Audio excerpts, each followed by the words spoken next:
The Last Battle, May 1948. That breathtaking hit didn't seem to give any respite to Manhattan. Terence Morrow was at bat. That end point would have revealed the fate of Little Italy.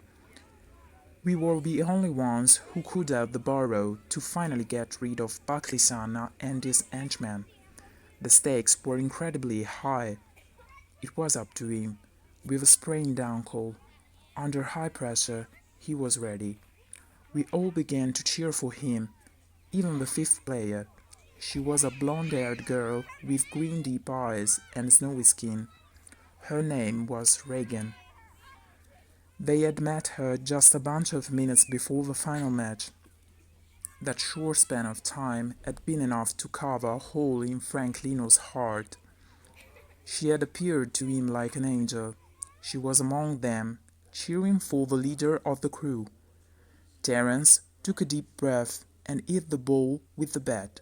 The Spaulding could have touched the sky. It was flying higher and higher. He started to run around the bases while Buckley and his men stared at that orange dot in the sky. When the ball began to land, the opposition began to run out like some panicked chickens. Meantime, the leader was gaining ground. Fat Boy grabbed with his chubby hands the Spaulding. Everybody held their breath and took a look at the hero. He was exhausted. The ankle hurted more and more. Fat Boy began to rush to the home plate.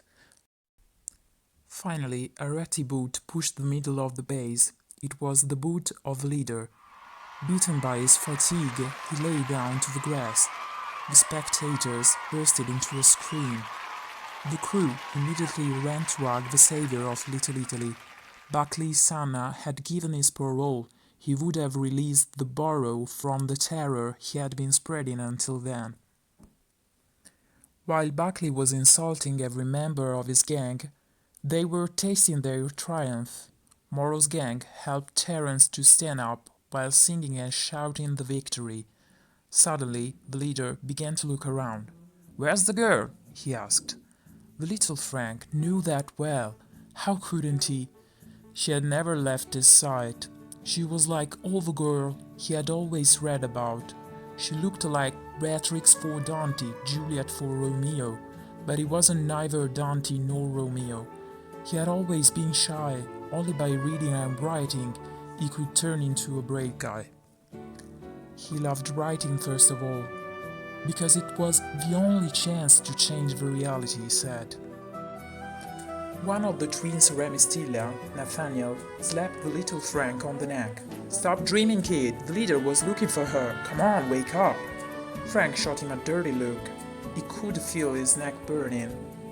He felt a bit embarrassed when he realized that Regan was gazing at him with tenderness.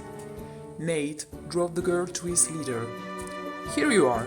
I'd like to thank you. We had never managed to win that match without you." She just smiled shyly. "How old are you?" he asked. Her cheeks began to get red. "Have you bitten your tongue?" he gestured. It seemed like she was making a terrible effort to make a sound. In the end, she managed to stammer that she was 14 years old. Frank felt so sorry for her. He could feel her feelings, perfectly perceiving the embarrassment of that moment. Regan was a stutterer. That filled up Frank's heart with tenderness.